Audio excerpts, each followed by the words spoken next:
welcome to the Razor's Edge. Thank you. Thanks for having me. It's a pleasure. So first off, get it out of the way. How are you, and how have you coped with the pandemic? I'm okay. I'm good, man. Things could be a lot worse. I've really got nothing to complain about. Roof over my head. Food in the fridge. Sun is shining. I'm able to work. I'm able to do a lot of stuff. We have the internet. We can stay in contact. There's nobody dropping bombs on us. There's nobody being sent out to war. I mean, it's not nice, but it could be a hell of a lot worse. And luckily, I've managed to stay healthy throughout it as well, touch wood. So I'm not complaining because there's a lot more people worse off than I am. Yeah, it's good to hear you're safe and well. So thank you. Talking about the new solo album, it's coming out at the end of the week. I've been listening to it a week. It's a fantastic album. Thank you. It's your first solo album for 6 years, and obviously Black Star Riders keeps you busy. What's the driving force behind going back to produce a solo album? I mean, I never stopped. I mean, the album, the only reason that it's such a long gap is because of how busy I've been touring with Black Star Riders, and obviously a few Thin Lizzy shows in there too. Everything has to be scheduled, and Black Star Riders has been really busy the last 4 years. Obviously not last year with the pandemic, although we were supposed to be incredibly busy last year. So really, that's really the reason for the delay. I mean, the album was recorded in 2019, so I've been sitting waiting on it for almost 2 years to actually finally get it released. Well, yeah, I was going to ask you, did COVID affect the writing or the recording of the album? But you not at all, no, because it was all done before COVID came about. Well, it's a long time to sit on an album, really, isn't it? It is, but like I said, it was always going to come out in February 2021 because last year was going to be Black Star Riders touring Another State of Grace for a full year all over the world because the album Another State of Grace just came out at the tail end of 2019.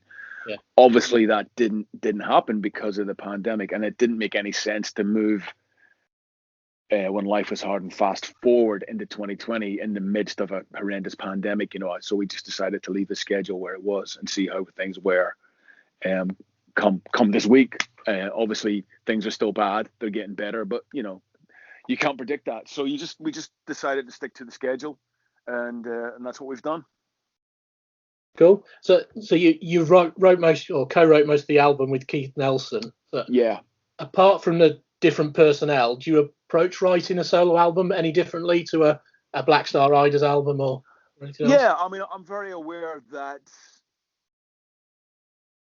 the guys aren't going to get involved in the idea. So when I'm writing something for Black Star Riders, in my back of my mind, I'm like, okay, what's the four other guys going to bring to this? How will they interpret this? Does this sound? Is this a Black Star Riders vibe? Because we have a sound and a vibe, which I'm very proud of. And I think we know what people expect from Black Star Riders. So I try and stick within those constraints. Probably the wrong word because it's not a constraint. It's a really cool thing. But I try and I know what people expect from Black Star Riders. The solo stuff is no rules and there's no limitations, and you can have ever the hell you want. You can work with whoever you want. So that sense of freedom is something that I really, really enjoy. And I think that's a difference when it comes to sort of working on a song idea. You have that in mind. Yeah.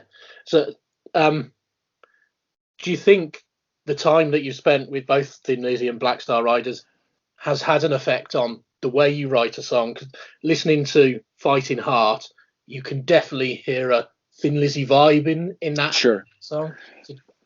There's no doubt being totally submerged in the world of BSR and Lizzy and playing with Scott Gorham for the last 10 years now. It's a huge effect on me, the amount of studying of Phil's work.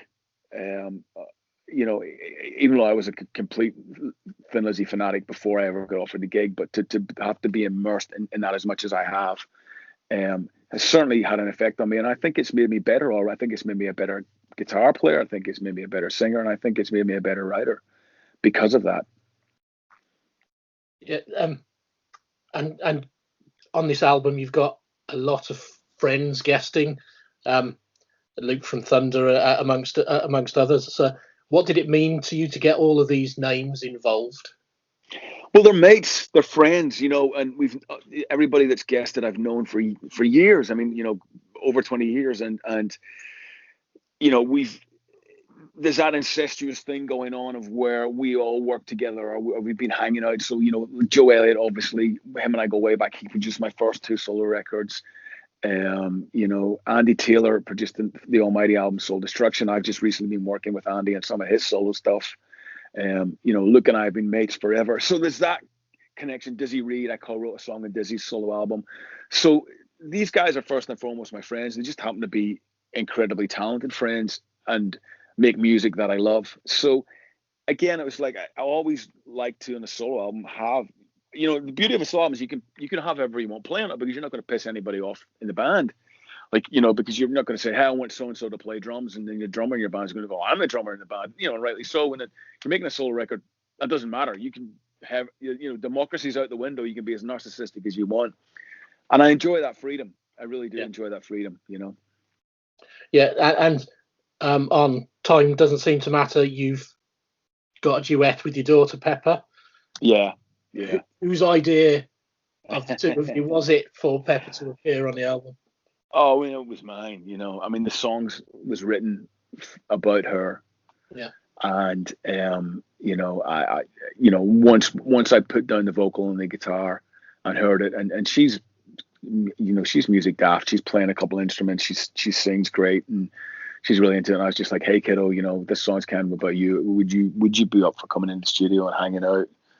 I think I bribed her with Starbucks or something at the end of it, and she came in and we had a great day in the studio, and it was just a really proud dad moment for me, to have my my little girl sing on the song that I wrote for her. Yeah, and is that a partnership you'll be revisiting in the future? I don't think so. I think she's 13 now and doesn't want anything to do with me at the minute. She was 11 when she recorded that, and she was still pre-teenager. Now she's a teenager now. She's got that teenage angst going on, which is great. I wouldn't have it any other way, but I think it might. I would love to, but it might be a few years before Dad's maybe cool enough again to work with. Yeah. Obviously, she's very talented. Do you see her having a future in the music industry? It's up to her. We never really push any of our kids into anything. There's always music playing in our house, obviously, because I'm so involved in it, and so is my wife. She works in the music industry too, so there's always music going on. There's always gigs.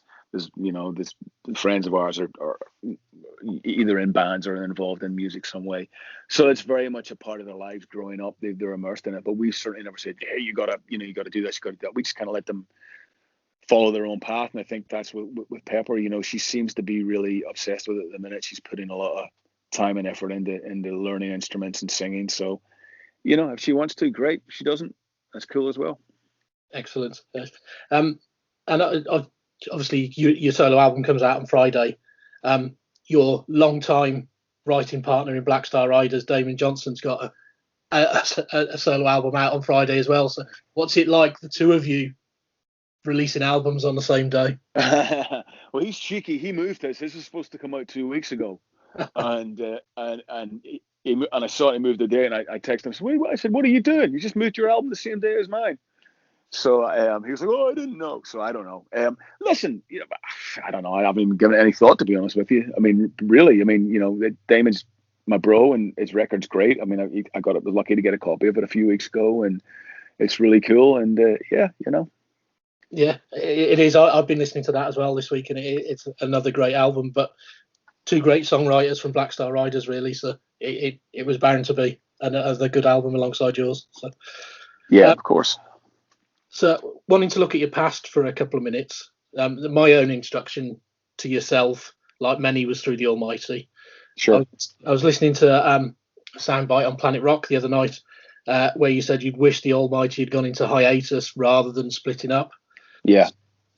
If you hadn't split up, where do you think the Almighty would be today?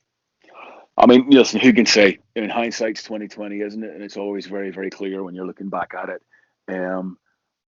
If we hadn't split up, a lot of good stuff may not have happened. It's happened to me as well. So everything absolutely happened for a reason, and that's the path that I chose. And I don't regret. I don't regret it. I just think that I regret the way the Almighty ended first time around. I think that's more what I'm saying. But who knows? Who knows? We might have got back together if we had a hiatus and found there was nothing there, and split up all over again. So I just don't know. It just felt that at that time, maybe I walked away from it too soon, or maybe I didn't. I don't know. I don't know. I Yeah, did what I thought was right at the time. absolutely. That's all Yeah. Eddie does, really, isn't it? So, Yeah. is the Almighty a project that you would consider returning to in the future? Not really, no. I mean, I don't really see the point, to be honest with you. Who's the same? Who's the same? No, I'm not the same guy I was when I was 24, 25. I'm not this angry, yelling at people. I'm not that person. I'm certainly get angry about a lot of stuff now, but I'm able to deal with it a lot better and deal with it in different ways and channel it into my music maybe a little bit more subjectively and a little bit more a bit more knowledgeable than I was with the Almighty. Look, the Almighty were amazing, and the legacy that we have is wonderful. The fact that I still get asked about it every day is incredible. It's absolutely incredible, and I'm so proud of that fact. And I just think to go back now and the intensity that the band had, I don't want to tarnish that legacy. I don't want to take anything away from what the band is perceived to stand for now and what we did stand for, because I think it's incredible that people are still listening to the band and still talking about the band and going, "Oh, wasn't that great back in the day?" So I feel that for the four of us to get back together, it wouldn't be the same. And my heart's not in it either. I mean, I'm not missing it. I'm not waking up going, "Oh man, I really want to get the Almighty back together." And I know the other three guys feel the same way. So what's the point? We'd be doing a disservice to everybody out there for a start, an absolute disservice to ourselves as well if we did it just for the sake of it, or because we wanted to make a few extra quid. You know what I mean? I know what you mean. Yeah. So, away from your own music, is there anyone producing anything these days that really grabs you and stands out to you? I mean, the hard rock stuff. I mean, those damn Crows are great. Anchor Lane, who I've been lucky enough to write some songs with, I think are a great upcoming band. Howling Tides, I think, are a great young band. It's a band from Belfast called the Petty Youth that I really, really like as well. But I listen to, I love Sleaford Mods. I mean, I think they're brilliant. I think they're a breath of fresh air away from hard rock. And I also like the Viagra Boys. I don't know if you've heard of them from Sweden. I heard them only earlier today. Yeah. Yeah, I think they're wonderful. And there is a lot of good stuff out there. You just got to go looking for it, Absolutely. Yeah. Yeah. Yeah. So, with your album out on Friday, back to your album. Yeah. Are you going to be doing anything to mark its launch? Obviously, you can't play gigs at the moment or anything like that. We've got a live Facebook Q&A happening on Friday morning with myself and Keith Nelson, who obviously co-produced the record with me, and Robbie Crane from BSR is going to be there as well because Robbie played bass on the album. Yeah. So the three of us are going to do a live Q&A on Facebook from Keith's studio here in Hollywood. Right.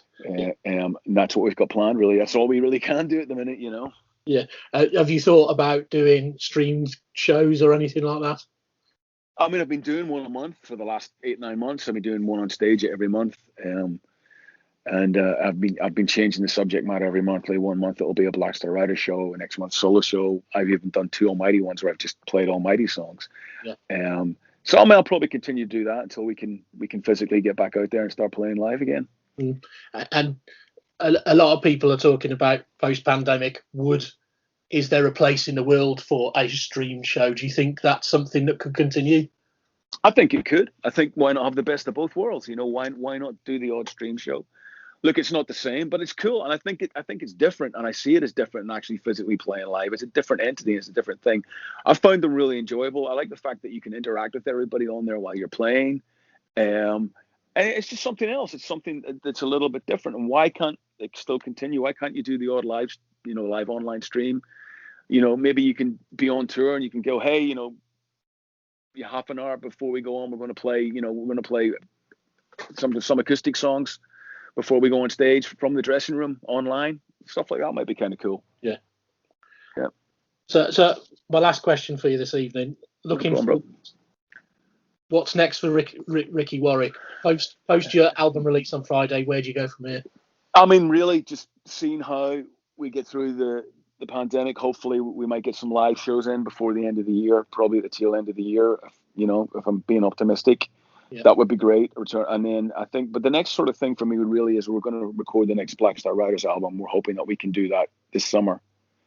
Yeah. Here in Los Angeles. So we're hoping that we'll be able to get everybody together to do that this summer. So that's probably the next big undertaking, really. Yeah, and just one final thought on this summer. You're currently scheduled to headline Stone Deaf in August. Yeah, So, from people I've spoken to, no one seems confident that this summer will happen at all. I What's your know. feelings on that? I mean, it's yeah. I listen. I'm so looking forward to that festival. Obviously, got it, about last year Yeah, because we lost so many shows of Black Star Riders last year, as all artists did. I personally think it's going to be the end of maybe the November, December before we maybe start getting back to some concerts, just with the way the vaccination rollouts are going. It's a hard one because you just can't predict this pandemic, and you just can't predict the twists and turns that have come along, and it needs to be safe, and I think everybody needs to feel safe going to a concert. And I think we need to get to that point and that stage, and I think when we get to that point in that stage, who really knows? But listen, I'm always the optimist, so you never know. Yeah, Ricky, it's been wonderful to talk to you this evening. Thanks, mate. I've been a fan of yours since the mid-90s, so it's been Good man. Thank you, Tim. Opportunity to talk. Appreciate that, my friend. Thank you. Be safe. And you. Cheers, Ricky. Right. Take care, mate. Bye-bye.